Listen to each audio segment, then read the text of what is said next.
मिट्टी का स्तर भी अपना स्तर मिट्टी में बनाए रखा है।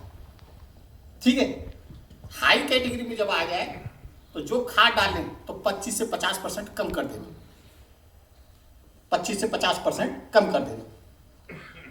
तो यही आपका नाइट्रोजन के साथ होगा, यूरिया के साथ, वही फॉस्फोरस डीएपी के साथ होगा, तो वही चीजें पोटास के साथ होगी। ठीक है, लो कैटेगरी में आ जाए तो जो खाद डाले 25 से 50% बढ़ा दो, मीडियम स्तर में आ जाए तो जो डाले वो सही ट्रैक पे डालें, और यदि हाई कैटेगरी में चला जाए तो उसको 25 से 50% कम कर दो। और जब कोई चीज बैलेंस हो जाती है, अब ये बैलेंस हो जाएगा आपका, बैलेंस होने का मतलब है कि एक न्यूट्रिएंट दूसरे न्यूट्रिएंट को रोकेगा नहीं। भाई कब है, एक गांव में एक तरफ कमजोर आदमी एक तरफ ताकतवर, तो हमेशा ताकतवर वाला आदमी कमजोर आदमी को रोकेगा। एक जगह एक तरफ 10 आदमी और एक तरफ 5, तो 10 वाले 5 को रोकेंगे। ऐसे पोषक तत्वों का है, जब दोनों का स्तर मीडियम में आ गया सभी का, तो वो प्रिंसिपल है वो अपने अपना काम अपने अपने रूप से करेंगे।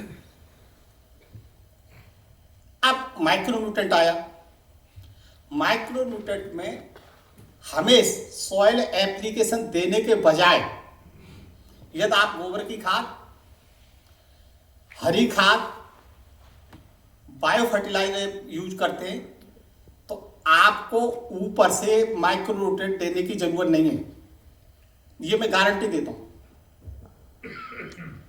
पर अधिकतर दुकानों पे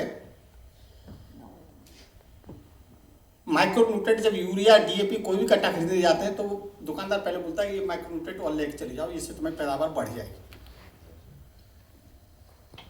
पर लेकिन उसके कभी कभी नुकसान भी होते हैं। तो हमेशा ध्यान रखो कि आपके पास गोबर की खाद नहीं है तो आप कंपोस्ट बना लो। कंपोस्ट का मतलब यह है कि आपका भूसा भूसा पुआल कुछ भी है उसको इकट्ठा करो एक जगह, चॉपिंग कर लो तो बेहतर है, और नहीं चॉपिंग कर पाते तो आप एक जगह इकट्ठा करके थोड़ा सा 2.5-3 किलो यूरिया मारो, या पहले पानी मार दो, छिड़काव कर दो, और फिर उस पर यूरिया मार दो छिड़काव करके 1-2-2.5 किलो केवल, और उसको हल्का सा बंद कर दो मिट्टी से रेता वेता डाल के, पता लगा 6 महीने में पूरा गल जाएगा। उसको अपने फील्ड में यूज कर लो। ऐसे ही ग्रीन मैन्योर ढैंचा तो 35-40 दिन का, जब गेहूं कट जाए, गेहूं अप्रैल में कटेगा और धान आपका कोई भी फसल मई जून में लगती है, तो वहां तुम्हारा अप्रैल मई 1 महीना वो हो जाएगा 30 दिन, और 15 दिन और लगा लो, 35 दिन का ढैंचा डाल दो। और कुछ नहीं है तो सुबबू सनहम जो बोलते हैं, सुबबल प्लांट होता है, सनहम जो है आपका सनिंग होती है, तो उसको भी यूज कर सकते हैं। और कुछ नहीं है इनमें से तो आप जब फसल काटते हैं, मैनुअली काटते हैं या कंबाइन से कटवा दे, तो कंबाइन से कटवा दे तो उसको कहो जड़ से मत काटो, जड़ से मत काटो, बीज सेंटर से काटो, तो कंबाइन सेट कर लेगा। तो भाई तुम्हें अपनी मिट्टी की उर्वरता बनाए रखनी है, खाद की कमी करनी है, प्रोडक्शन लेना है, तो ये सोच लो कि भूसा हम कम लेना चाहते हैं, ले रहे हैं। और भूसे की आज की डेट में हर फैमिली में इतने जानवर नहीं है, पहले तो जानवर होते थे पर अब जानवर नहीं है, तो आप कम से कम भूसे में भी काम चला सकते हैं। तो उसको जैसी काटेंगे तो जब जुताई करेंगे तो उसे जलाना नहीं, आधा रह जाएगा, तो जलाने से बेटर है कि आप जुताई करो। जैसे ही पानी लगाएंगे, पानी के साथ फिर 1.5-2 किलो यूरिया खेत में बुरकवा दो, तो जिससे वो जो है प्लांट है वो पूरा गलना शुरू हो जाए। एक वो अल्टरनेटिव। ऐसे ही पोटास है, पोटास की भी जरूरत है। जब हमेशा ध्यान रखना, पोटास की जरूरत उतनी है जितनी नाइट्रोजन की जरूरत पड़ती है, पर लेकिन पोटास 90% किसान नहीं डालते, 80% किसान पोटास नहीं डालता, पर वो पोटास फिर भी जरूरत है, तो फिर दोगे किससे? तो इसलिए हमेशा ध्यान रखना है कि कोई भी फर्टिलाइजर डालना है तो उसको सॉइल टेस्ट के ऊपर ही डालना, और कोशिश करो गोबर की खाद जरूर डालो, तीसरी साल में डालो। अब आगे क्वेश्चन है कि हमें अपने एग्रीकल्चर के लिए कितने पोषक तत्वों की जरूरत है। तो अधिकतर 16 पोषक तत्व होते हैं, 16 में से 3 कार्बन, हाइड्रोजन, ऑक्सीजन, वो सब पानी से मिल जाता है। NPK, सल्फर, ये आपके माइक्रोन्यूट्रेंट में। कॉपर, तुम्हारा कैल्शियम, मैग्नीशियम सेकेंडरी न्यूट्रेंट है। Copper, iron, manganese, zinc micronutrient. अब नाइट्रोजन, फॉस्फोरस, सल्फर, तो नाइट्रोजन के लिए आपको यूरिया देना है, फॉस्फोरस के लिए आपको DAP देना है, और पोटास के लिए आपको MOP देना है। अब जो प्लांट को आपको तीनों चारों फर्टिलाइजर देने हैं, तो उसमें फिर एक क्वेश्चन आप लोगों के बीच में होता है कि हम जितना फर्टिलाइजर डाल रहे हैं तो हमारी फसल उसका कितना ले रही है। भाई आपने 100 किलो डाल दिया, तो आपको यह भी पता होना चाहिए कि हमारी फसल कितना ले रही है। तो आप हमेशा ध्यान रखना कि जब आप यूरिया डालते हैं किसी भी फसल में, उसका 35 से 45% फसल देती है, केवल 35 से 45%, और लगभग 55 से 65% लॉस हो जाता है। और जो DAP डालते हैं आप, DAP की तो और बड़ी कहानी है, वो केवल 18 से 20% ही आपका प्लांट लेता है, 80 से 82% लॉस हो जाता है। और लड़ाई हमारी किसान के साथ और अपने लोगों के साथ क्या है कि DAP नहीं मिलता।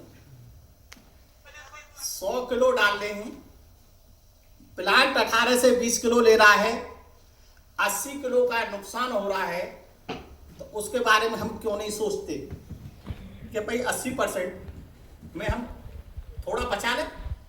जो 18 से 20% प्लांट ले रहा है उसे 35 से 40 कर दें, और जब 40 कर देंगे तो तुम्हारा जो DAP जो एक कट्टा डालते हो, एक कट्टे की जगह तुम्हें 60 किलो भी काम चल जाएगा। कहते लो 100 किलो DAP डालते हो तो वहां 60 किलो में तुम्हारा काम चल जाना चाहिए। तो DAP पे डिपेंडेंसी खत्म हो गई और गवर्नमेंट पे वर्डन खत्म हो गया, उसे ज्यादा खरीदना ही नहीं पड़ेगा। आप सोच रहे होंगे शर्मा जी तो ऐसे बोलने के जैसे बड़ा आसान है। मैं फैक्ट बताऊं, यदि इस जो चीज मैं बता रहा हूं 18 से 20% DAP यूज करता है प्लांट, इस पे सही तरह से किसान परिवारों में जागरूकता फैला दी जाए तो मैं गारंटी देता हूं कि सबसे बड़ा कॉस्टली फर्टिलाइजर DAP है एग्रीकल्चर में। सबसे कॉस्टली फर्टिलाइजर वो तो तुम्हें 1500-1600 रुपए का कट्टा जब मिलता है, जब सब्सिडी पे मिलता है, नहीं अदरवाइज उस कट्टे की कीमत लगभग 3,500-4,000 रुपए। तो वो 18 से 20% ऐसी पोटास आपका फसल जो है केवल 55% तक लेती है। 40-45 से शुरू होता है 55% तक, तो वहां भी नुकसान है। तो ओवरऑल देखेंगे कि यूरिया जो डालते हैं वहां लगभग 65% तक नुकसान है, DAP में लगभग 80% तक नुकसान होता है, और पोटास में लगभग 60% तो 40% तक होता है। अब इस फर्टिलाइजर का यदि हम 50% प्लांट को लेना बढ़ा दें, प्लांट 50% और एक्स्ट्रा ले ले उसी खाद से, तो तुम्हारी फर्टिलाइजर की कॉस्ट आधी रह जाएगी। आधा फर्टिलाइजर लगाएंगे ना, और यदि आपने उतना ही भी लगा दिया जितना लगा रहे हैं, तो आपका प्रोडक्शन बढ़ जाएगा। प्रोडक्शन बढ़ जाएगा तो फिर पैसा मिलेगा। तो ये सब चीजें करने के लिए ये भी पता होना जरूरी है। जब तुम्हें ये पता लगा कि इतना नुकसान होता है, हम खाद डालते हैं, यूरिया डालते हैं तो 60% का नुकसान होता है, डीएपी डालते तो 80% का नुकसान होता है खाद में, पोटाश डालते तो 40% का नुकसान होता है। जब ये पता लग गया तो आपको ये भी जानना जरूरी है कि ये नुकसान होता क्यों। क्वेश्चन तो ये भी आएगा कि होता कैसे नुकसान। तो उस नुकसान के लिए सबसे पहले ये पता सोचना है कि प्लांट जो ले रहा है, प्लांट जो ये खाद डालते हैं न्यूट्रिएंट को लेता है, किस प्रोसेस से लेता है, प्रोसेस क्या है उसमें। तो उसमें 3 प्रोसेस होती हैं। 3 प्रोसेस होते हैं। एक होता है रूट इंटरसेशन, रूट मतलब जड़, और जड़ के जो कांटेक्ट में जो न्यूट्रिएंट आएगा वो प्लांट ले लेगा। दूसरा होता है मास फ्लो, प्रेशर। प्रेशर कब बढ़ेगा, जब फसल बड़ी होने लगती है और ट्रांसपायरेशन होना शुरू होता है, नीचे से पानी लेगी और ऊपर से उड़ा देगी। यही होता है ना, जब तो पानी सूखता है। पानी 2 ही तरह से सूखता है, या तो एवोपरेशन हो, वाष्पन हो टेम्परेचर से, या फसल उड़ाए। तो वहां को प्रेशर करेगा। जैसे हम पंप को हमने जब नल होता है उसको ऐसे किया फिर ऊपर खींचा, तभी तो पानी आता है ऊपर। ऐसे जब ऊपर तुम्हारा पानी उड़ेगा तभी नीचे से पानी आएगा। और कोई भी न्यूट्रिएंट बिना सॉइल सॉल्यूशन के प्लांट में नहीं जाता। ऐसा नहीं है कि यूरिया डाल दिया तो फॉस्फेट आयन सीधे चलेगी, वो सबसे पहले सॉइल सॉल्यूशन में घुलेंगे। जो मिट्टी में मॉइस्चर है उसमें घुलेंगे, और घुलने के बाद पानी के साथ प्लांट हो जाएगा। तो वह मास फ्लो से जाता है। और एक प्रोसेस होती है डिफ्यूजन। डिफ्यूजन को सब जानते हैं। एक चीनी भरा पानी है, उसमें चीनी भर दो, चीनी घोल दो, और एक तरफ बिना चीनी वाला पानी रख दो, और दोनों के बीच में एक जाली सी लगा दो, और दोनों को एक साथ रख दो। तो पता लगा मीठे वाला पानी धीरे धीरे इसको भी मीठा करना शुरू कर देता है। जो मीठा नहीं है, जिसमें चीनी नहीं घोली, तो वो भी धीमे धीमे मीठा होना शुरू हो जाता है। तो उसका मतलब है हाई कंसंट्रेशन से लो कंसंट्रेशन की तरफ जाना। जिधर ज्यादा मीठा है तो कम मीठी की तरफ जाएगा। एक वो प्रोसेस है। तो 3 प्रोसेस है। अब तीनों प्रोसेस में अब ये भी पता होना चाहिए कि प्लांट कौन से न्यूट्रिएंट को किस प्रोसेस से लेता है। भाई कौन से प्रोसेस से लेता है, तो हमें ध्यान रखो, नाइट्रोजन को मास फ्लो से लेगा, डिफ्यूजन के थ्रू फॉस्फोरस और पोटाश को लेगा, और सल्फर कैल्शियम मैग्नीशियम कुछ मास फ्लो से जाएंगे, कुछ रूट इंटरसेशन से जाएंगे, कुछ डिफ्यूजन से जाएंगे। अब उसके लिए कभी ये सोचो कि जो हम डीएपी डालते हैं, यूरिया डालते हैं, पोटाश डालते हैं, अब आज की डेट में हमारे किसान भाई कुछ जागरूकता है कि वो जो है यूरिया बुवाई के समय नहीं डालता, अब डीएपी डालता है। पहले बुकों में जितनी भी एग्रीकल्चर की बुक थी, इंटर से लेके बीएससी एग्रीकल्चर, उसमें लिखा होता था, वो अभी भी लिखा है कि 50% यूरिया, 100% डीएपी और 100% potash should be applied at the time of sowing as a basal dose। ये लिखा होता था, और वही टीचर पढ़ाते थे। और जब टीचर पढ़ाते थे तो वही किसान परिवार में आता था। पर वो किताब में अभी भी चेंज नहीं हुआ, पर किसान ने चेंज कर लिया। किसान कहता है हम यूरिया नहीं डालें, हम डीएपी डालें स्टार्टिंग में। क्यों, डीएपी में 18% नाइट्रोजन वैसे ही होता है। तो अब बुवाई के समय आपने डीएपी डाल दिया, पोटाश डाल दिया, अब प्लांट लेगा। अब तो आपको यह भी पता होना चाहिए प्लांट लेगा कब। तो उस पीरियड में आज बुक की डेट बुवाई कर दो 16 तारीख को, जर्मिनेशन कब होगा, 8 दिन बाद जर्मिनेशन होगा। पहले सीड से पेनिकल टाइप का नीचे निकलेगा, जब तक स्टेम का ऊपर वाला हिस्सा निकलेगा, जब तक 12 दिन हो जाएंगे, और जब तक पेनिकल से जड़ डेवलप होना शुरू हो गई तब तक 15-16 दिन हो जाएंगे।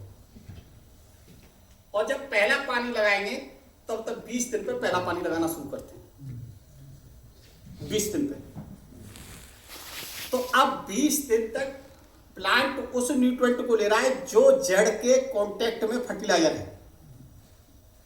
भाई जो जड़ गई है, जो रूट इंटरप्रेशन में प्रोसेस बताया है, उससे ले रहा है। तो तुम यूरिया और डीएपी खाद न डालो तो मिट्टी भी तो ऑलरेडी है जितना प्लांट को जरूरत है। भाई प्लांट कितना बड़ा है, 2.5 इंची का, इतना तो मिट्टी दे देगी। और जब जर्मिनेशन होता है, जर्मिनेशन से जैसे पेनिकल नीचे निकलता है और जब तक पत्ती नहीं बनती तब तक वो जो सीड एम्ब्रियो है उसमें भी न्यूट्रिएंट है, सीड में उसमें भी एनपीके है। तो वो जब तक उस सीड से भी लेता है, जैसे माँ के पेट में बच्चा होता है किसी के में, तो वो खाना कहाँ से लेता है, माँ के पेट से लेता है। ऐसे ही सीड का है, जैसे ही सीड का पेनिकल नीचे निकलेगा तो एम्ब्रियो से, सीड एम्ब्रियो से न्यूट्रिएंट लेगा। और जब पेनिकल से हल्की सी तना, हेयर, जड़ की निकलना शुरू होगी और रूट के कांटेक्ट में आएगी, तब फिर वो मिट्टी से लेना शुरू करेगा। तो जब तुमने फर्टिलाइजर लगाया है तो प्लांट ने लिया कहाँ? और 20 दिन तक जब प्लांट नहीं ले रहा, खेत में डाला हुआ है, तो उसका नुकसान होगा, उसका नुकसान होगा। अब जब 20 दिन बाद पहला पानी लगाएंगे तब तुम्हारी सवरी प्रोसेस शुरू होगी। जैसे फर्स्ट पानी लगाएंगे तो जितने पोर्स हैं मिट्टी में, जो छेद है, भाई जुताई करते तो स्पेस तो छूटता है, उसमें क्या है, हवा भरी होती है। और हवा भरी होती है, जैसे ही पानी लगाएंगे तो वो पूरा कंपैक्ट होगी, पूरी हवा निकल जाएगी और तब तुम्हारा मास फ्लो बनना शुरू होगा। जब तक प्लांट आपका 3-4 पत्ती का हो जाएगा, मक्का होगी तो 3-4 पत्ती की हो जाएगी, गेहूं होगा वो भी 3-4 पत्ती का हो जाएगा, कोई भी फसल होगी 20-25 में 3-4 पत्ते के हो जाते हर फसल। तो वहां जब कंपैक्ट होगी तब मास फ्लो शुरू होगा। जैसे ट्यूबवेल, हमारे घर पे ट्यूबवेल है, मान के चलो, किस हर जगह होता है। आज पानी लगाया है और 10 दिन बाद फिर पानी लगाने गए और जैसे ही स्टार्ट किया पता लगा पंप पानी नहीं उठा रही, तो वहां क्या करते, बाल को खोलते, उसमें पानी भर देते, फिर बाल को टाइट करते, वो एयर निकाल देते, फिर स्टार्ट करते, वो पानी उठा देता। ऐसे ही वो है, जैसे आप पानी डालेंगे हवा निकल जाएगी और मास फ्लो शुरू हो जाएगी। अब जो सॉइल में जो पानी लगा, सॉइल सॉल्यूशन बन गया और सॉइल सॉल्यूशन न्यूट्रिएंट जाना शुरू। अब पहले दिन से पहले पानी तक जो 15-20 दिन का टाइम है, जितना भी नुकसान होगा वो उस पीरियड में हो जाएगा। ये सब किस लिए? अच्छा, आप सोच रहे हो कि शर्मा जी तो ऐसे बोल दिया हो जाएगा, पर हम डीएपी का हमारे पास क्या अल्टरनेट है? भाई वो तो बुवाई के समय ही डालना है, और वो डालना ही चाहिए बुवाई के समय। डीएपी बुवाई के समय ही डालनी चाहिए, क्योंकि यूरिया का क्या है, जैसे यूरिया बुवाई के पहले डाल दो या बाद में डाल दो, वो कम से कम जहां गिरेगा उससे 1-1.5 फीट आगे पीछे चारों तरफ फैल जाएगा। लेकिन डीएपी जहां गिरेगी वो 2.5-3 इंची तक ही जाएगी, इतनी जगह। यह दाना यहां गिर गया तो आधा 1 इंच इधर और आधा 1 इंच इधर, इससे ज्यादा मूव नहीं करेगी। और इसीलिए डीएपी को बुवाई के समय जड़ के पास डालते, कि जड़ के पास जाए। और डीएपी का काम, फास्फोरस का काम है जड़ का बढ़वार, वृद्धि करना। जड़ की वृद्धि का मतलब लंबाई, मोटाई, ये बढ़ाएगा। अब यूरिया तो आप कभी भी डाल सकते हैं। तो हमेशा जब भी फर्टिलाइजर डालें तो इसके लिए आपके दिमाग में प्लानिंग होना जरूरी है। और प्लानिंग के लिए अब आपको ये पता होना भी जरूरी है कि जो लॉस होता है तो लॉस होता कैसे है। एक तो मैंने तुम्हें कंडीशन बता दी कि 20 दिन तक पहले पानी तक फर्टिलाइजर की नहीं जरूरत, ये तो मैंने पहले बता दिया आपको। अब एक दूसरी चीज है कि लॉस होता कैसे है। नाइट्रोजन हमेशा लॉस होगा, एक वोल्टाइजेशन है, उसमें अमोनिया बनता है अमोनिकल फॉर्म में, अमोनिया गैस जैसे टेम्परेचर बढ़ेगा अमोनिया गैस उड़ जाएगी। दूसरा ये कि नाइट्रेट फॉर्म में आएगा, पानी ज्यादा हो गया, बारिश ज्यादा हो गई तो लीच कर जाएगा। और तीसरा क्या है कि प्लांट को जितनी जरूरत है उतना ले लेगा नाइट्रेट फॉर्म में। एक ध्यान रखना, हर फसल नाइट्रोजन को नाइट्रेट फॉर्म में लेती है, नाइट्रेट फॉर्म में। केवल धान जहां फ्लडिंग होती है, सबमर्जिंग कंडीशन होती है, जहां पानी भरा होता है, वहां अमोनिकल फॉर्म में लेता है धान केवल। बाद बाकी सब फसल नाइट्रेट फॉर्म में लेती है। और यदि अपलैंड राइस है जहां पानी नहीं भरा होता तो वहां अमोनिकल फॉर्म में भी लेगा और नाइट्रेट फॉर्म में लेगा। और लॉस होना है दोनों ही कंडीशन में। अमोनिकल फॉर्म में भी लॉस होना है, अमोनिया गैस बन के उड़ेगी। नाइट्रेट कंडीशन में होगा तो लीचिंग हो जाएगा। यदि प्लांट नहीं ले पाया नाइट्रेट फॉर्म को, भाई सब फसल नाइट्रेट फॉर्म में ले रही है, तो वहां क्या होगा, जितनी रिक्वायरमेंट उतना ही प्लांट लेगा ना, उससे ज्यादा नहीं लेगा। तो नाइट्रेट फॉर्म वाला क्या है कि आगे बढ़ के वहां दो स्टेज आती है। वो पहले नाइट्रोजन गैस में चेंज होगा, नाइट्रेट, तो नाइट्रोजन गैस बनेगी, वो भी उड़ जाएगी। उसके बाद में नाइट्रोजन से फिर नाइट्रस ऑक्साइड बनेगा, वो भी उड़ जाएगा। क्योंकि आपके दिमाग में आया होगा कि अमोनिया गैस तो जब बनेगी जब टेम्परेचर बढ़ेगा, तो सर्दियों में टेम्परेचर नहीं बढ़ता। और नाइट्रेट फॉर्म में जब लीच करेगा, जब पानी भर देंगे, हम पानी भरते ही नहीं, हम तो पानी उतना ही लगाते हैं जड़ तक पानी क्या है, 6-7 सेंटीमीटर इरिगेशन होता है, तो हमारा तो लॉस होगा ही नहीं भाई। अभी गर्मी सर्दियों का टाइम है, गेहूं की फसल है, तो अभी अमोनिकल फॉर्म में इसमें कैसे लॉस होगा। तो क्या है कि प्लांट के बाद जितना जरूरत है प्लांट ने जितना ले लिया, उसके बाद में जो नाइट्रेट फॉर्म बचा, तो नाइट्रेट फॉर्म पर नाइट्रोजन गैस में बनेगा, फिर नाइट्रस ऑक्साइड गैस में बनेगा, और वो दोनों गैस उड़ जाएंगे। वो चेंज होगा, वो माइक्रोबियल है, जो जमीन में हमारे माइक्रोब्स हैं वो चेंज करते रहते हैं। तो हमेशा ध्यान रखो, चाहे आप गोबर की खाद डालो, चाहे यूरिया हो, इन सबसे पहले वो एमाइड फॉर्म होता है। जो यूरिया होगा उसमें भी एमाइड फॉर्म नाइट्रोजन होगा, और गोबर की खाद, हरी खाद, कुछ भी डालेंगे वहां भी एमाइड फॉर्म में आएगा, और एमाइड से अमोनिकल फॉर्म में आएगा। और ये प्रोसेस कंटिन्यू चलती रहती है मिट्टी में। जो अमोनिकल फॉर्म में आता जाएगा प्लांट लेता जाएगा।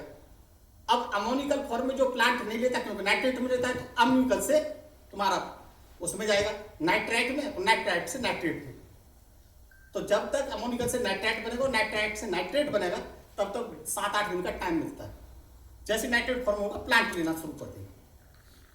तो जितना लॉस होगा अमोनिकल फॉर्म में हो जाएगा, जितना भी होगा, टेम्परेचर नहीं है तो नाइट्राइट बन जाएगा, और नाइट्राइट से नाइट्रेट, और नाइट्रेट बनते प्लांट लेना शुरू कर देगा।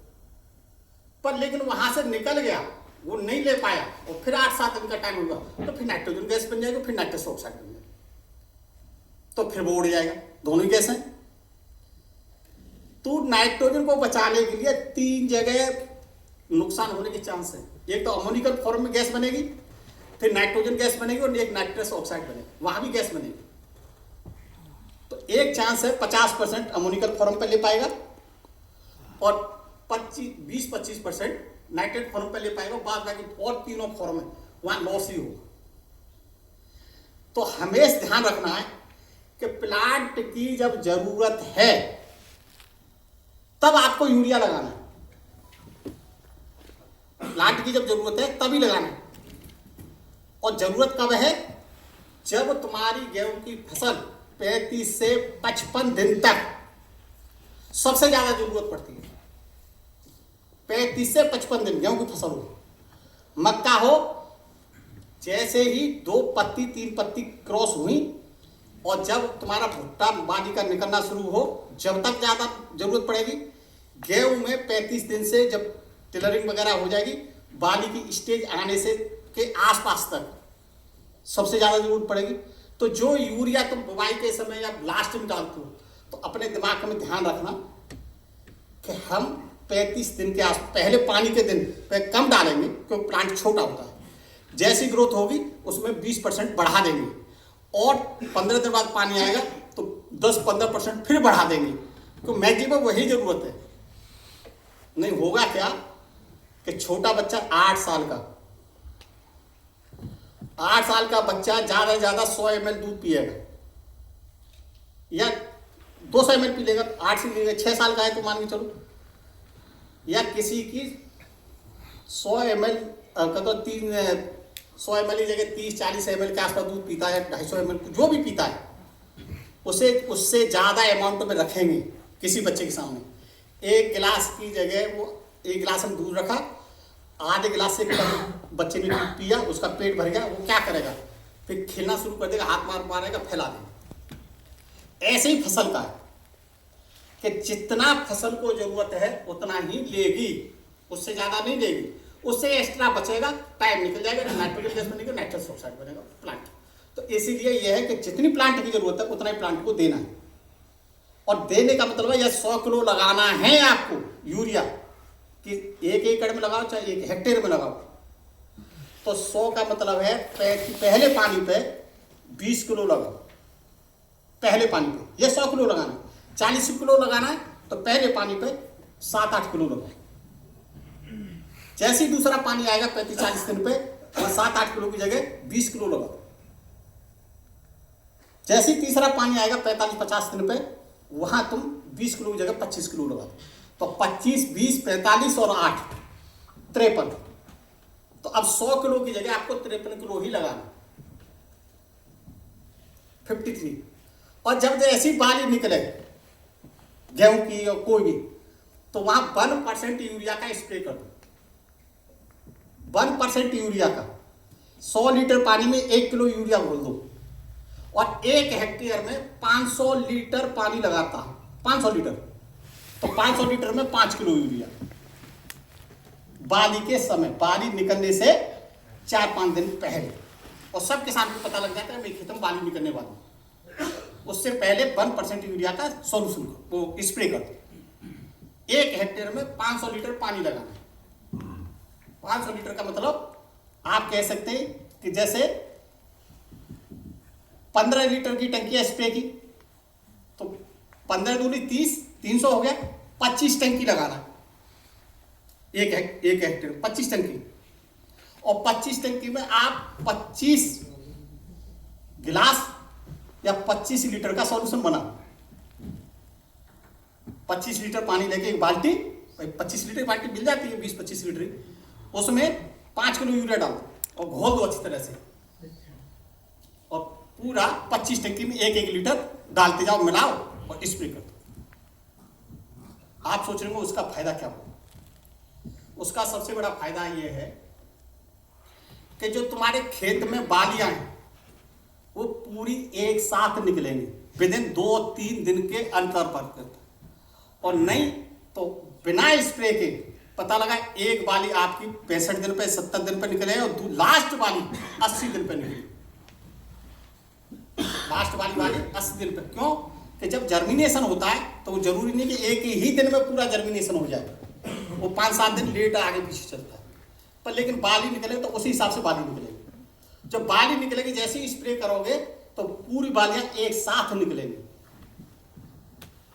उसका एक छोटा सा उदाहरण, मेरे परिवार में मेरी भाभी जी की डिलीवरी होने वाली है, और मेरी मदर ने कि इसकी डाइट बढ़ा देते हैं, बहू की नॉर्मल डिलीवरी हो जाए, तो पता था लड्डू ये वो घी सब कुछ खिलाना शुरू कर देते, क्योंकि उसको डर है कि ऑपरेशन न करना पड़े, नॉर्मल डिलीवरी। ऐसे ही गेहूं की बाली निकलने वाली स्टेज बहुत क्रिटिकल स्टेज होती है, वहां सबसे ज्यादा न्यूट्रिएंट की जरूरत है, फास्ट जरूरत है। जैसे आदमी बीमार हो गया, डॉक्टर के यहाँ गया तो वो सबसे पहले क्या करता है, तुरंत ग्लूकोज लगाता है, इसको सर्वाइव कराओ, और जब सर्वाइव कर जाएगा फिर ट्रीटमेंट शुरू करेगा, जब उसमें जाना से आएगी हल्की सी तब। ऐसे ही बाली निकलते समय जैसे ही आप स्प्रे करेंगे तो ग्लूकोज का काम करेगा, पूरी बाली एक साथ निकल आएगी।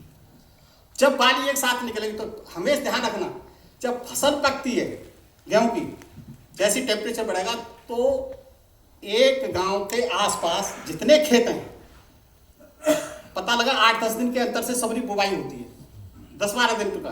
आज कर देगा कोई 15 दिन, सबसे लास्ट खेत 15 दिन के भीतर होगा, पर लेकिन पूरे गांव का खेत पकेगा तो विदिन 5 और 6 दिन में सबकी कटाई एक साथ आएगी 5-6 दिन में। तो अब बुवाई के समय अंतर कितना है? 15 दिन का। तो उस पीरियड में क्या है, जब दाना बनता है और जब पकता है ना, तो दाना जो है भरा नहीं होता कंप्लीट,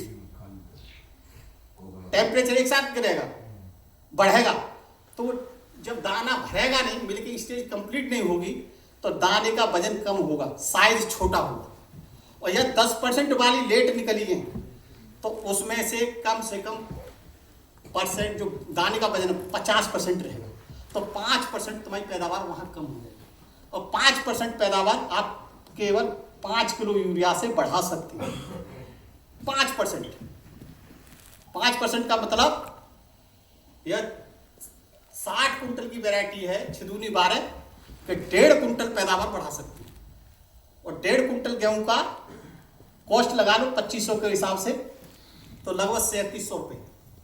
और यूरिया की कॉस्ट लगा लो 5 किलो की, ज़्यादा 100 रुपये, 150 रुपये, और 300 का ये 400 रुपये लेबर, खातों वैसे ही लगा लो।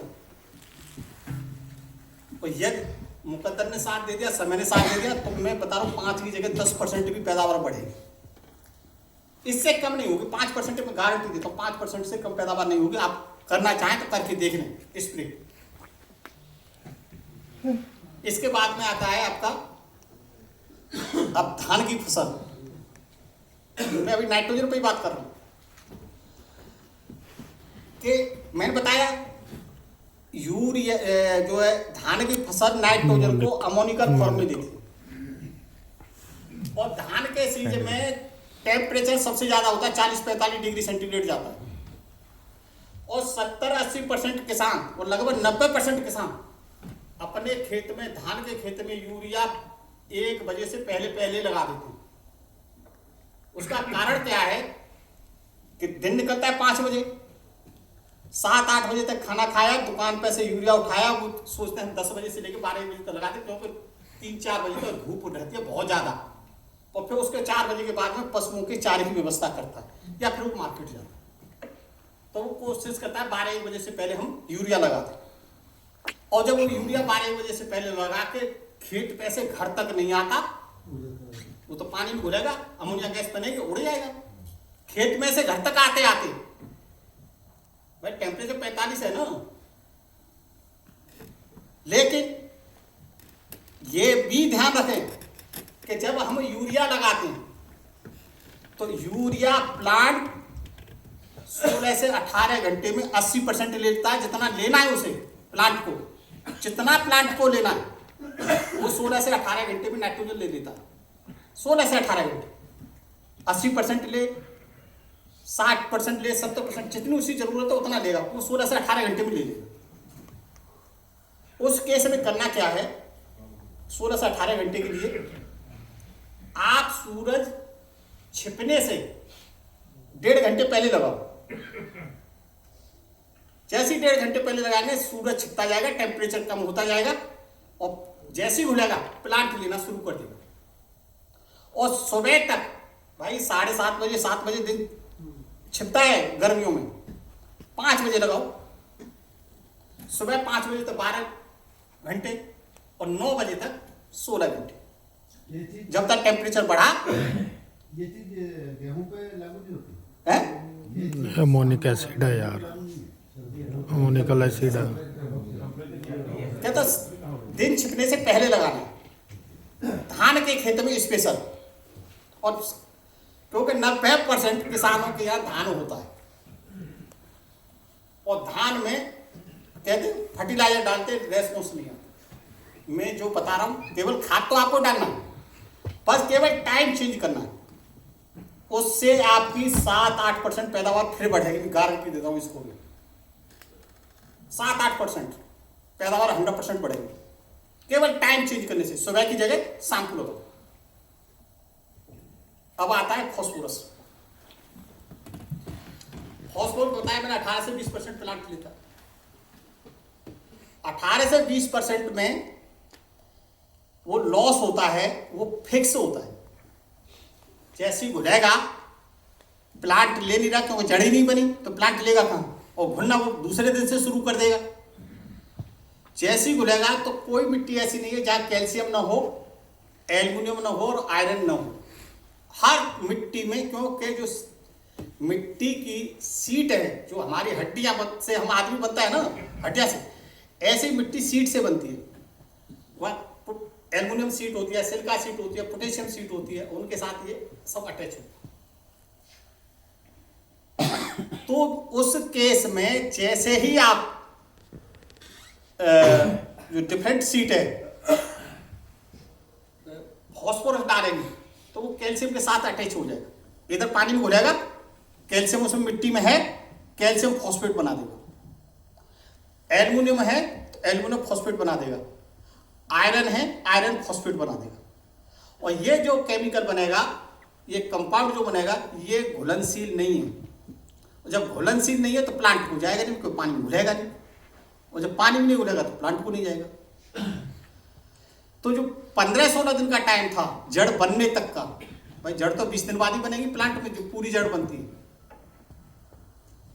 तो मैंने तुम्हें जैसे बताया कि फॉस्फोरस से जड़ का डेवलपमेंट होता है, मोटाई बढ़ेगी, लंबाई बढ़ेगी। पर जब कैल्शियम के साथ फॉस्फोरस फिक्स होगा तो उसकी कहानी जस्ट लाइक ये होगी कि हम तो डूबेंगे सनम, तो मैं भी साथ ले डूबेंगे। क्योंकि कैल्शियम का काम है जड़ों की संख्या बढ़ाना, सेल डिवीजन करता है कैल्शियम। कैल्शियम सेल डिवीजन करता है, जड़ों की संख्या बढ़ाएगा। फॉस्फोरस क्या करेगा, जो जड़ की संख्या बढ़ेगी उनकी मोटाई और लंबाई बढ़ाएगा। जब फॉस्फोरस अपने साथ कैल्शियम को बाउंड कर लिया तो कैल्शियम भी नहीं जाएगा प्लांट को। वही कहानी हो गई ना, हम तो डूबेंगे सनम, तुम्हें भी साथ ले डूबेंगे। तो अब प्लांट की जब जड़ ही स्ट्रॉन्ग नहीं है, नंबर ऑफ जड़ ही ज्यादा नहीं है, तो प्लांट कैसे न्यूट्रिएंट लेगा, प्लांट हेल्थी कैसे होगा, और जब हेल्थी नहीं होगा तो प्रोडक्शन कैसे आएगा। तो उस केस में करना क्या है आपको, मैं आपको कहीं तुम्हें डाटा नहीं मिलेगा, मैं सबको बोलता हूं, और न तुम्हें कोई बताएगा।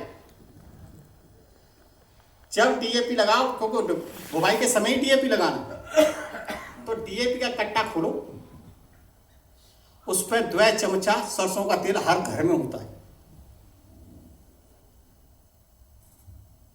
हर घर में सरसों का तेल होता है। 2 चमचा सरसों का तेल 50 केजी के कट्टे पर डाल दो, या 2 चमचा मैं बोल रहा हूं, पर लेकिन हो सकता है 3 चमचा भी लग जाए और 4 चमचा भी लग जाए, स्पून जो सब्जी वाला। क्योंकि आपको इतना तेल लगाना है, जैसे हम नहा के निकलते ना बाहर तो सिर में तेल लगाते हैं, मस्टर्ड ऑयल, ऐसे उस पर करके थोड़ा सा हाथ में ऐसे जैसे ऐसे सिर पे लगाते हैं, ऐसे हर दाने पे डीएपी का जो दाना है उस पर सरसों का तेल लग जाना चाहिए, हल्का हल्का। उसे बुवाई कर दो, बुवाई के समय डाल दो। जैसी बुवाई के समय डालेंगे, तुमने सोचा कि डॉक्टर साहब ने तो बहुत सस्ता तरीका बता दिया। ये एक्चुअल सस्ता तरीका करके देखना, सब मैं सबको रिक्वेस्ट करूंगा।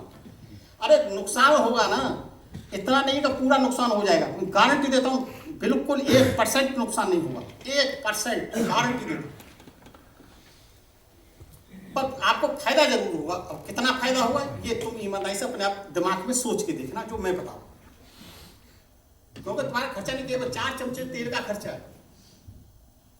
वो क्या है, जैसे बुवाई के समय डालोगे, जमीन में मॉइस्चर है, मॉइस्चर जब उसके ऊपर आएगा डीएपी के ऊपर, तो जैसे नहा के से पहले हम तेल लगा के फिर पानी डालते हैं ना, पानी हट जाता है, तो वो डीएपी के ऊपर पानी जमेगा ही नहीं, और जब जमेगा नहीं तो घुलेगा ही नहीं, जब तक वो तेल ना हट जाए। और ये पक्का है, तेल 15-16 दिन में हट जाएगा। और जब 15-16 दिन में हटेगा तेल, तो ऑटोमेटिकली घुलना शुरू होगा, जब तक तुम्हारी जड़ बन गई। और जब जड़ बन गई तो प्लांट लेना शुरू कर देगा। तो पता लगा जो कैल्शियम फॉस्फोरस के साथ भग रहा था, तो वो कैल्शियम भी तुम्हारा सेफ रहा, तो कैल्शियम ने सेल डिवीजन शुरू कर दिया। जैसी जड़ बनी, सेल डिवीजन किया, नंबर ऑफ जड़ बढ़ने लगी। फॉस्फोरस आया, फॉस्फोरस ने लंबाई चौड़ाई मोटाई बढ़ाना शुरू कर दिया। तो नहीं, कहीं नहीं करो तो एक गमले में अपने घर पे कर लेना, जो मैं बता रहा हूँ, एक गमले में, घर पे एक गमले में कर लेना, गेहूं लगा लेना, कुछ भी लगा लेना जिसमें जड़ बनती है। एक में जो मैं बता रहा हूँ ऐसी डीएपी डाल देना, एक में जो तुम करते हो वैसे डाल लेना।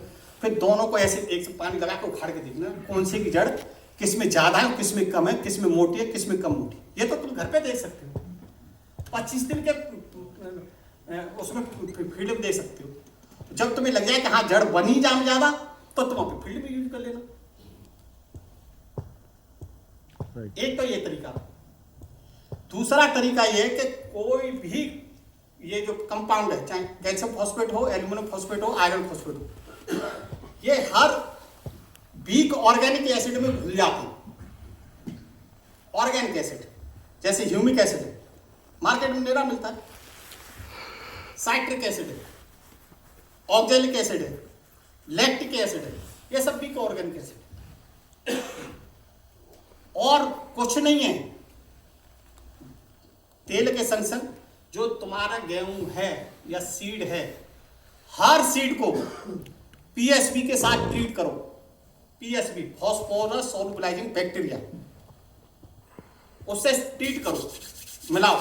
ज्यादा ज्यादा 50-100 रुपए का आता है वो एक पैकेट, 50-100 रुपए से ज्यादा का नहीं है। पीएसबी, फॉस्फोरस सोलुबलाइजिंग बैक्टीरिया, और हर यूनिवर्सिटी, हर आईसीआर इंस्टीट्यूट में मिल जाता है पीएसबी, पीएसबी, ठीक है।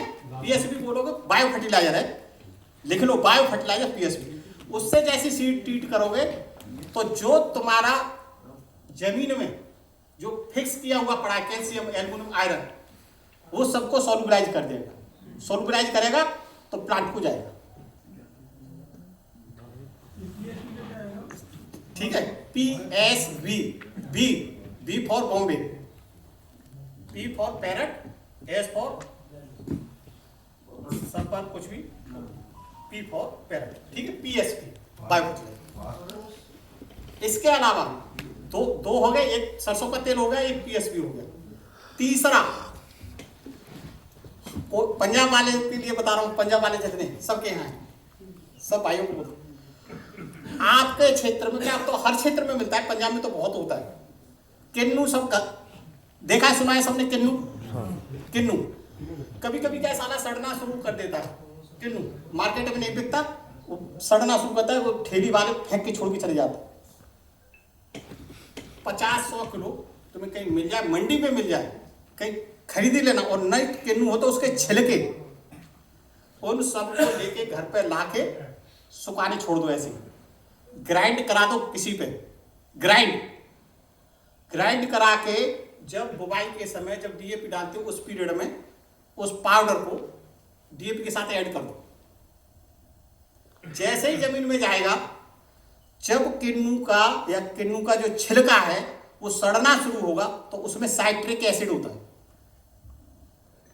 और वो साइट्रिक एसिड जो तुम्हारा फॉस्फोरस फिक्स है उसको घूमना शुरू करेगा, प्लांट को देना शुरू कर देगा।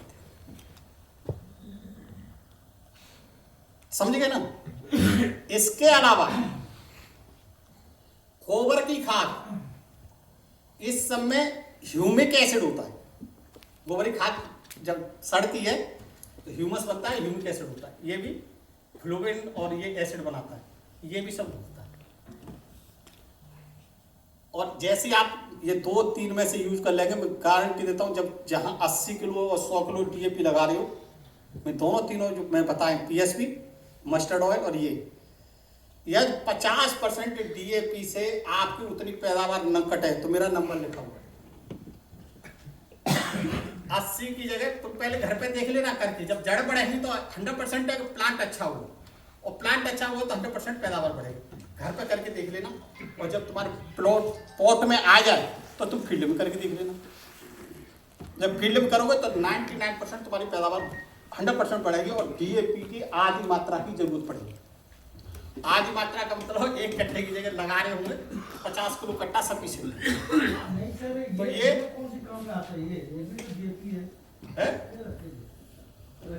बताऊंगा, अभी डिस्कस करें।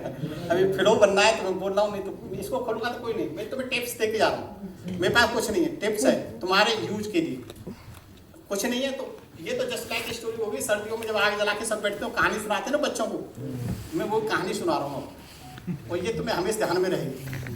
और ये अपने करके देख सकते हो। मैं तो गारंटी और लेता जा रहा हूँ, तो आपको बोलता जा रहा हूँ, आप करके देखो। हम तो करेंगे ही, हम तो करते ही हैं, कॉन्फिडेंस है, जब तो हम आपके साथ शेयर कर रहे हैं।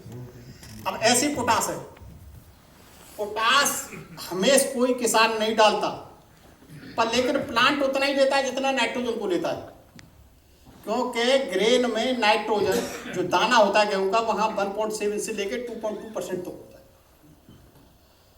दाने में जितना नाइट्रोजन है उसके भूसे में उतना पोटास होता है, वो 1.7-1.8% तक होता है। दाने की पैदावार 6 कुंटल होगी, वो कहता 6 टन, तो भूसे की पैदावार लगभग 7-8 टन है। कभी भी देख लो 1:2 का आता है, समझे, 7 गुना भूसा आता है हमेशा। तो वो 1.7 से 2.1 है और पोटास 1.7 और 1.8 है, तो लगभग दोनों का देखेंगे रेशियो तो बराबर ही आता है, जितना नाइट्रोजन लेगा उतना ही पोटास है। पर पोटास कोई किसान नहीं डाला। अब जब कोई डाल ही नहीं रहा तो पोटास प्लांट को जाएगा कहां से? ले तो रहा है वो। इसीलिए कभी देखो, आज से 20 साल पुरानी जिंदगी में चले जाओ, जब आपके दादा दादी, मेरे भी पापा दादा वगैरह खेती करते थे, उस पीरियड में कितने खेतों में वीडी फंजीसाइड इंसेक्टिसाइड यूज होता था, कोई नहीं जानता था। तो भाई कीड़े मकोड़े तो जब भी थे, बीमारियां जब भी थी, कीड़े मकोड़े जब भी थे, आज इतने ज्यादा क्यों आते हैं कि हम इंसेक्टिसाइड लगा रहे हैं रोजाना। वेजिटेबल है, पता लगा गए सुबह जगते ही सबसे पहले इंसेक्टिसाइड यूज कर रहे हैं। क्यों कर रहे हैं? कीड़े मकोड़े क्यों आ रहे हैं?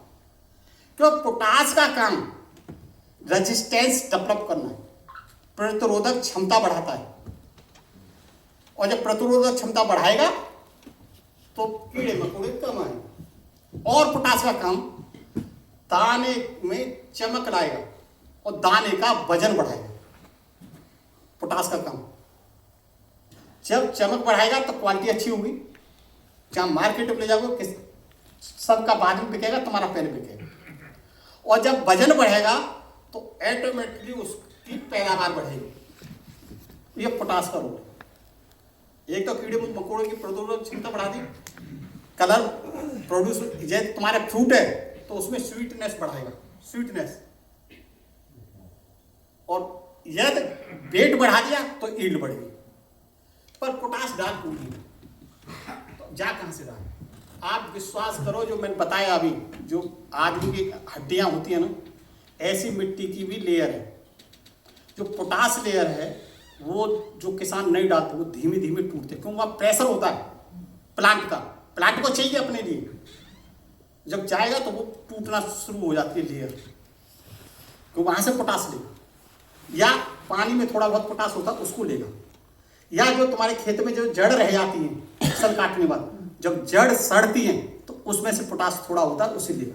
पर ऐसा नहीं है कि नाइट्रोजन के बराबर दे देगा ये सब चीजें। तो वहाँ क्या है, प्लांट की जो मिट्टी की जो सीड वो टूटना शुरू हो जाती है। इसीलिए पोटास डालना जरूरी है। एमओपी नहीं डाल सकते। मैं बता रहा हूं कि आप फसलों के अवशेष हैं, भूसा पचा हुआ, वो 50% खेत में छोड़ दो तो कुछ तो रिकवरी करेगा। और यदि अभी डोरमेंस पीरियड आएगा फरवरी मार्च, सभी नीम पत्ती इन सब के पत्ते नीचे गिरेंगे, 2-4 झाड़ू वाली लगवा के इकट्ठा करा दो, 1-2 कुंटल टन इकट्ठा कर दो, और करके एक जगह इकट्ठा करके हल्का सा पानी भरवा के और यूरिया छिड़क के ढक के रख दो, और फिर उसको फील्ड में ले जाओ, क्योंकि उसमें भी पोटास उतना ही है। सबसे पत्ती प्लांट का जो पार्ट है, वेजिटेटिव पार्ट, उसमें पोटास कंटेंट सबसे ज्यादा होता है। उसे डालो। पत्ते किसी भी पेड़ के हो सकते हैं? पत्ते किसी भी पेड़ के हो सकते हैं? अरे बस यूकेलिप्टस नहीं होना चाहिए। और सबके पास नेट है, जिसकी पत्तियां इकट्ठी करनी है उसमें एक देखना लिग्निन कंटेंट कितना है। भाई सबकी तो मेरे को भी जानकारी नहीं है ना, मैं तो सोचता आदमी। जिसमें लिग्निन कंटेंट सबसे ज्यादा होगा वो उतने ही टाइम डिकम्पोजिशन में लेगा, वो सड़ेगी गलेगी नहीं। कभी यूकेलिप्टस से पत्ती देख लेना, खेत में डालो 5 साल 7 साल 8 साल में भी नहीं, वो ऐसी मिलेगी तुम्हें, वो कभी गलती सड़ती नहीं, क्योंकि उसमें लिग्निन कंटेंट बहुत ज्यादा है। तो जिस पत्तियों में लिग्निन कंटेंट ज्यादा हो, जिस प्लांट में, तो सर्च मारोगे तो तुम्हें मिल जाएगा, उसको पत्तियों को मत देना। तो एक ये तरीका पोटास का। ऐसी सल्फर आपको डालना है। सल्फर के लिए अब मैं तुम्हें एक छोटी सी टिप्स दे दूं। सल्फर बहुत जरूरी है हर फसल के लिए। कोशिश करो कि जिसको भी जहां भी जिप्सम मिल जाए, जिप्सम मिल जाए, पहले इरिगेशन या दूसरे इरिगेशन पे हर फसल में उसके ऊपर से पानी डाल दो।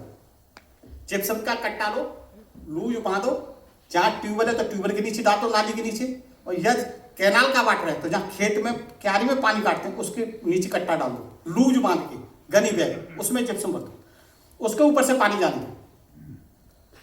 उसके ऊपर से पानी, आप सोचेंगे कट्टा तक पूरा जब पानी जाएगा तो घुल के एक ही बार थोड़ी देर में ही चला जाएगा, कभी ऐसा नहीं हुआ, क्योंकि जिप्सम 1 लीटर पानी में केवल 2 ग्राम घुलता है।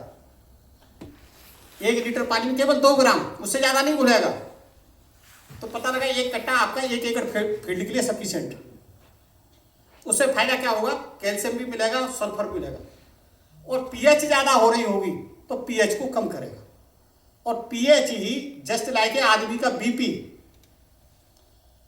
बीपी नॉर्मल है तो कोई बीमारी नहीं, और यह सॉइल की पीएच नॉर्मल है तो कोई भी पोषक तत्व की कमी नहीं, कहीं कहीं से जाए। तो उसको मेंटेन करने के लिए क्या है, बीपी की टेबलेट की जगह मिट्टी के लिए आप जिप्सम पूरी फसल में 4-5 इरिगेशन होते हैं, सेकंड इरिगेशन पे ऐसे पानी लगा दो। तो कैल्शियम जब होगा तो कैल्शियम फिर जड़ की बढ़ाएगा, नंबर ऑफ जड़, और सल्फर होगा तो क्वालिटी बढ़ाएगा। सल्फर चाहे ओनियन हो, गार्लिक हो, कुछ भी है, प्रोटीन कंटेंट हर में होता है, और सल्फर प्रोटीन कंटेंट का पार्ट है। तो सल्फर क्वालिटी बढ़ाएगा और ये जो है तुम्हारी जड़ बढ़ाएगा, और जड़ बढ़ेगी तो ईल्ड बढ़ेगी। धन्यवाद इस शब्दों के साथ, थैंक यू। पोटास डालने का समय। पोटास बुवाई के समय। सर मैं गन्ना बहुल क्षेत्र से हूँ, आपने गन्ने का कुछ नहीं बताया है गन्ने के बारे में। देखो, गन्ने के बारे में मैं बताया, पोटास का वही रोल है। पोटास में शुगर कंटेंट, कोशिश करो पोटास सबसे ज्यादा गन्ने में लगाओ। मैं स्पेशल क्रॉप पर नहीं बोला, मैं सॉइल क्वालिटी बोला। गन्ने में आपको पोटास लगाना ही लगाना, उसमें भी नीचे जड़ जाती है, जड़ के लिए डीएपी भी जरूरी है। वहां नाइट्रोजन न लगाएं वो बेटर है, क्योंकि नाइट्रोजन का बहुत बड़ा रोल नहीं है। जितनी उसकी पत्तियां गिरती हैं उसमें नाइट्रोजन कंटेंट उसके लिए है, ठीक है। इरिगेशन कभी भी लगाओ, तो मैं और बता दूं, इरिगेशन कभी भी लगाओ, फ्लडिंग इरिगेशन को कोशिश करो। आज की डेट में स्टेट गवर्नमेंट की इतनी स्कीम है, आप स्प्रिंकलर यूज करो, स्प्रिंकलर, क्योंकि मॉइस्चर जरूरी है मिट्टी में।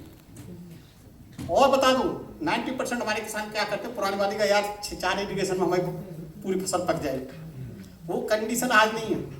पहले ट्रैक्टर नहीं होते थे, आज की डेट में हर घर में ट्रैक्टर है, और ट्रैक्टर की जब जुताई होती है ना, सब रेंट पे जोतते हैं, स्पीड से ले जाते हैं। ट्रैक्टर का वजन होता है टनों में, और टन होता है मिट्टी दबती चली जाती है। जब दबती चली जाएगी तो पानी नीचे जाएगा ही नहीं, तो हार्ड पेन बन रही है।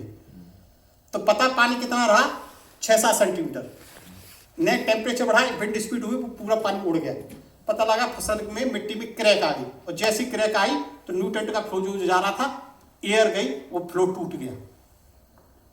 आप समझे ना, जब फ्लो टूट, पहले क्या होता था, देसी हल चलते थे, वो कम से कम 30-30 सेंटीमीटर गहराई तक नीचे दबाते थे, और वह ट्रैक्टर चलते नहीं थे, बस जुताई तो होती तो नीचे कंपैक्टिंग नहीं होती, तो पानी नीचे तक जाता था, वो कैपिलरी की तरफ फिर पानी ऊपर आ जाता। अब पानी जब नीचे ही नहीं जा रहा तो पानी आएगा कैसे ऊपर, जितनी प्लांट की जरूरत है। तो जब आएगा नहीं, मॉइस्चर नहीं है, तो सॉइल क्रैक होगी। जब सॉइल क्रैक होगी तो जो फ्लो जा रहा है, फ्लो बनेगा, जब एयर टाइट होगी जब भी तो फ्लो बनेगा। फ्लो के थ्रू ही तो न्यूट्रेंट जाता है, तो जैसे क्रैक आएगी वो फ्लो टूट जाएगा। फ्लो टूट जाएगा, मॉइस्चर जाना, न्यूट्रेंट जाना बंद हो जाएगा। और एक बार अब वो फ्लो बनेगा कब, जब अगला पानी लगा दोगे। अगला पानी कब, तो किसान की टेंडेंसी है 10 दिन बाद लगाऊंगा, वो क्रैक होगी तुम्हारी 5 दिन बाद ही, तो 8 दिन का जो टाइम वो पैदावार कम कर। उसका उदाहरण आपको, एक गांव लेवल पर देख लो, किसी गांव लेवल पे 6 टन की वैरायटी गेहूं की यूज कर रहा है, कभी 4.5 टन से ऊपर नहीं जाता। क्यों नहीं जाता भाई? भाई 6 टन की वैरायटी 4.5 मतलब 15 कुंटल का डिफरेंस ले रहा है, क्यों ले रहा है भाई? वो एक खेत में तो पैदावार दे रहा है, जबकि पोटेंशियल उसकी 6 नहीं है, पोटेंशियल उसकी 7 टन है, 70 कुंटल। वो तो एवरेज होती है, जब वैरायटी रिलीज होती है तो वो एवरेज यील्ड आती है। जब 20 ट्रायल लगाता है जब उसकी एवरेज यील्ड देता है, तो कहीं 50 होगी, 55 होगी, कहीं 70 होगी, तब 60 टन आएगी।